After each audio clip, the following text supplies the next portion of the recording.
Greetings, adventurers. As you know, we share our fair share of RPG horror stories on this channel. A lot of them end up being on the negative side, but there's always takeaways from bad stories. That's why today I want to show a side that you normally see from my green text and short style video content, which is RPG glory stories, the other side of the horror story coin. Today's tale is all thanks to Shoggy Seldom Stories. It appears that it's ghostwritten for an individual named Leven, and today's treasure story is called The Horrible Gelatinous Storytime, and I can assure you it is anything but horrible. Let us jump right into the story. Okay, cheesy slime storytime. Our party was level 2 at the time and consisted of an even more eclectic bunch than usual. We had Loki, half-elf rogue, whose various foibles and proclivities have no real bearing on the story. Ling, a Vanara, monkey person for you non-Pathfinder players, Ranger, who in addition to being the designated moral compass and mother figure for the team, was in possession of a plot artifact. A higher than party level NPC golem with no interest in anything other than protecting said plot artifact, an animated suit of armor calling itself Mr. Nibbit, and the Slime. Those last two are both homebrew, but only the Slime really needs explaining. I mean, what else is there really to say about a suit of walking armor? It walks, it clanks, it occasionally gets forcefully disassembled, and everyone at the table is obligated to make at least 2 Full Metal Alchemist jokes and references a session. Anyway, the Slime, who shall hereby be referred to as Jello, is where the cheese aspect of this story comes into play. Imagine a barely sentient pile of acidic jelly, motivated by the sort of appetite one would usually associate with large cities or small nations. Now give it the ability to cast spells, because whoever heard of a slime rogue or monk? There's a whole host of reasons that this isn't the most unbalanced thing ever, mostly based around the penalties for ever not eating anything, an inability to communicate or use items, and the usual physical characteristics of slimes. But at level 2, these are massively outweighed by the ability to engulf enemies who stray too close and flat out immunity to physical damage. I'm sure you can see where this is going. So our party has been mooching around, doing the usual low-level adventure thing, when we get news that there's some ominous shit brewing in Ling's hometown, and immediately headed down there to see what was happening. I'm using down literally here, by the way. True to form, the monkey people had made their village in the treetops, except in this case the treetops were really the tree bottoms. See, a few millennia ago, some god got drunk or something and decided it'd be absolutely hilarious to take a chunk of rock the size of a small moon, suspended a few thousand miles above an inhabited planet, and then rather forcefully set up a functioning ecosystem on said magically suspended rock. It is important to note that no point in that description was the word orbit used. The whole thing just sort of hangs there, with gravity very definitely pulling down towards the planet. This has resulted in some very odd flora, fauna, weather patterns, and religions. Anyway, Ling's monkey person hometown was in a forest of ridiculously large trees on the underside of the planetoid. In fact, it was close enough to the tree bottoms that a careless step would almost inevitably result in a very long, very fatal fall to the planet below. All in all, it was just about the worst place to have a battle, but apparently no one had told the bad guys that. A few minutes after we arrived and talked to the druid monkey in charge of the village, a Tengu with a white flag flapped down and told everyone to surrender or be destroyed by their mighty army. It later turned out to be only 30 guys in total, so it was more of a mighty platoon really, but that probably wouldn't have sounded nearly as impressive. Of course we told the bird to take his surrender offer and shove it up his feathered behind. Then mustered the town's militia, which consisted entirely of level 1 and level 2 archers plus the druid monkey.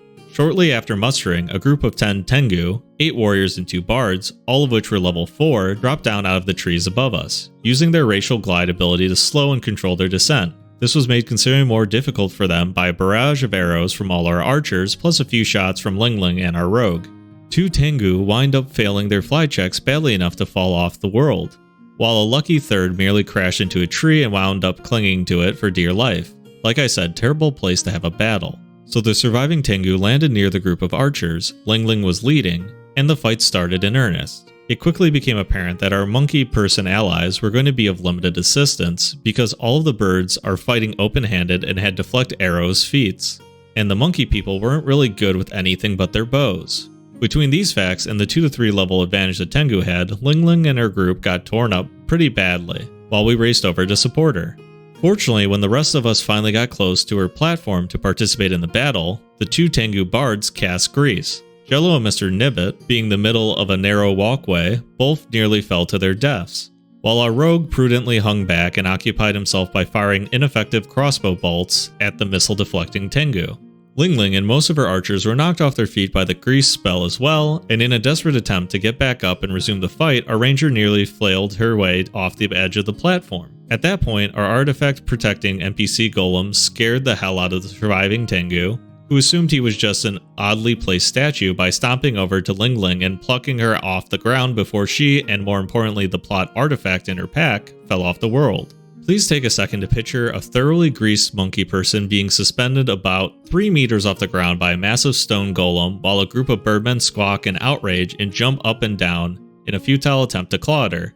It was a very heroic scene, I assure you. Eventually the Tengu got tired of their game of monkey pinata and cast another grease spell on the golem, knocking him over and resulting in our ranger being flung a considerable distance. Luckily she was flung towards another platform instead of out into space, and after that the rest of us finally arrived and got to work on the Tengu. Of course, as we dealt with the last of the birds, another wave dropped out of the branches above the town. Once again, 2 of the attackers failed their fly checks and fell into space, but this time the survivors landed on a platform that didn't have any PCs and began annihilating the archers on it. It was at this point that the battle took a slight turn for the stupid.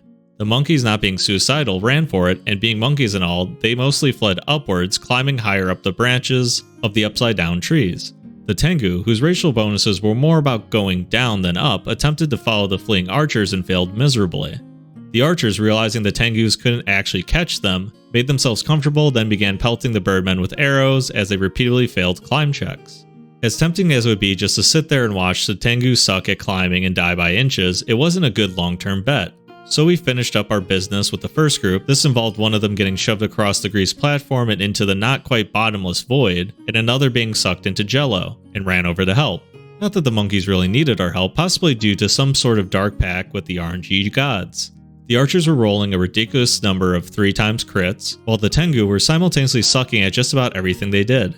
Aside from the whole climbing thing, and not touching the not falling to their deaths like idiots checks, they managed to roll consistently low in attacks, and it was sad. I mean, half of them had katanas, crit range 18 to 20 for you non-Pathfinder folks, and none of them ever managed a crit. It would have been a cakewalk if we weren't similarly incompetent ourselves.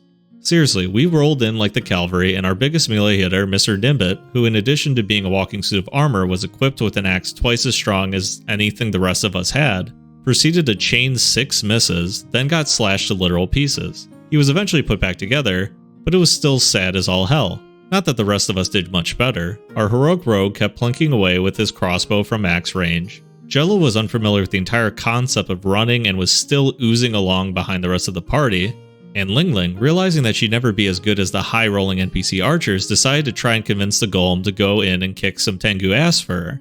Aside from crushing the head of one birdman dumb enough to try attacking him, the golem just stared at our ranger in a way that perfectly conveyed how few F's he gave about our predicament.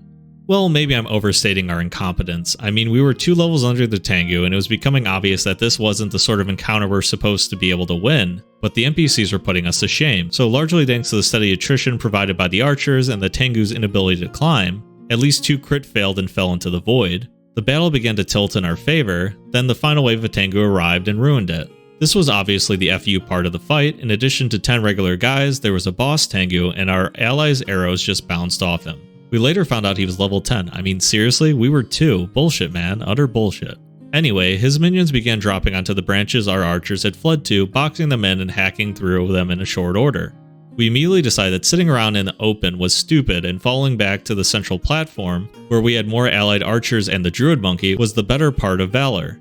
Shortly after we all arrived on the platform, the boss Tengu finished his descent, dropping onto the edge of the platform with a few minions like a damn anime boss intro, and possibly starting up a big speech about how we were valiant foes or something. We never found out because Jello cast True Shot, then ejected the half-digested Tengu bard he engulfed as a massive disgusting projectile. Jello passed the AC check to hit the boss Tengu by the barest of margins, propelling the big bird backwards and over the edge of the platform into the void, neatly winning the entire encounter for us. Okay, not really, but at the time we didn't know that the boss Tengu was a ranger and had access to Raven's flight, but we felt really damned heroic for a turn or two there. So while the boss flew back up, we pretty much just bum rushed his minions with the help of our remaining archers and the druid monkey. Not the most heroic tactic, but we did manage to bring the total number of Tengu pushed or shot off the edge of the world to die a horrible death in the airless space between us and the main planet up to a total of 8. This was actually sort of awkward when the boss flew back up and told his minions to stop killing people, as they were here for slaves and prisoners, not heads, but we preserved our murder spree anyway. So the boss returning to the fight is where things really began to fall apart. With him there, our NPC allies began to drop in droves, and we definitely weren't going to let ourselves get into melee range of him. I mean, we could see the crits he was rolling, there's heroism and then there's suicide. We sort of hung back with the druid as the last of the NPCs were knocked out, taking ranged pot shots where we could, using enemy corpses in Jello's case. Eventually though, our mook shield ran out and it was time to do or die.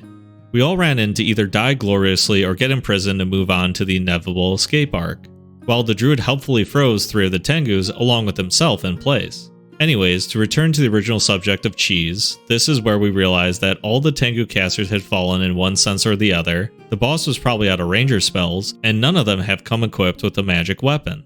Jello proceeded to cast Enlarge Person on himself, then literally rolled into the battle like a goddamn freight train, engulfing the 3 non-frozen Tengu minions. Simultaneously realizing he's out of useful spells, the boss responded in a blind panic and attempted to push Jello, plus the engulfed Tengus, off the edge of the platform. He was immediately sucked in and engulfed as well. It's wonderful seeing something like that happen to someone else. Now at this point, things pretty much devolved into watch the DM desperately try to roll a combat defense check higher than the Jello's combat bonus.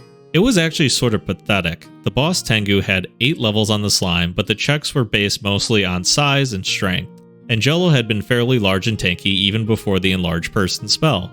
All the boss's dex, HP, combat feats, magic armor, and good quality but not magical weaponry was completely useless in the face of this single stack check, and we all just stood there as we watched as he and his minions took steadily mounting constitution and acid damage. We actually got bored after a while, went off and put Mr. Nibbit back together, and we were about to get an early start on the corpse looting when the DM finally snapped. He announced that, acting in desperation at his impending demise, the boss Tengu intentionally miscast his last ranger spell. It was Cheetah Sprint as it happened, so it was obvious why he didn't bother using it earlier. Now our DM loves random magic effects. He has tables of them for almost any scenario, including a homebrew class entirely built on them, and his big old table of magical miscast effects. It's especially large. He went through the list of miscast effects for a minute or so, then randomly picked 4 of them. 2 did nothing, but the 3rd just happened to grant Boss Tengu immunity to natural attacks for elementals and oozes for a few turns. We might have beat the railroading bastard right there, but luckily the 4th random effect dropped the boss down to 1 HP. Not being a semi-sentient blob of eternally hungering acidic ooze to leave a job undone, Jello prepared to use one of the partially digested Tengu minions as a bludgeon and finish things. Then, one of the Tengu minions the druid monkey had frozen, defrosted enough to scream that they've surrendered and spoiled our fun. Honestly, most of us didn't really feel inclined towards mercy, and Jello just wanted to eat as many Tengu, living or dead, as possible, but Ling Ling immediately accepted the Tengu surrender. We grumbled a bit, but the ranger was our party's designated moral compass, and she was the only one of us that had a real stake in the fight, so we eventually deferred to her and the druid monkey. And after a little debate, they decided that since most of the monkey people had merely been incapacitated instead of killed, and the town had been offered a legitimate chance to surrender, the Tengus were dicks, but not quite deserving of cold-blooded murder. The 13 surviving Tengu were collected, relieved of weapons, armors, and small valuables, and shoved into a closet or something to be dealt with later. The dead ones who hadn't fallen off the edge of the world were fed to Jello. That's the end of it really. It had been a matter of 4 level 2 PCs, 20 or so level 1 or 2 NPC archers, and their level 5 druid leader, against 30 level 4 enemies and a level 10 boss. Despite all odds and logic, we'd won.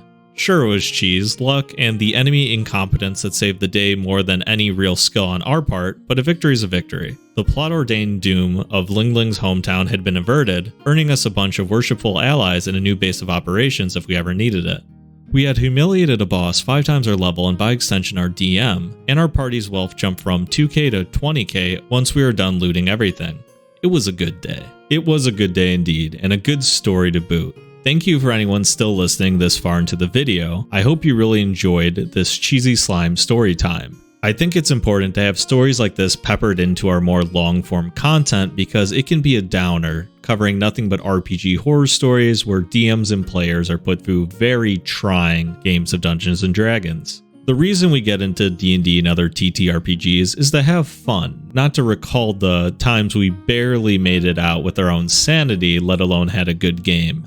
The Discord is filling up quickly, and we're getting more and more glory-style content, so I felt like I wanted to cover a classic that I've known of for years, and hopefully next time it can be a story from someone from the community. Make sure to subscribe and share this video with your friends. We hope to see you in the next video. Farewell for now.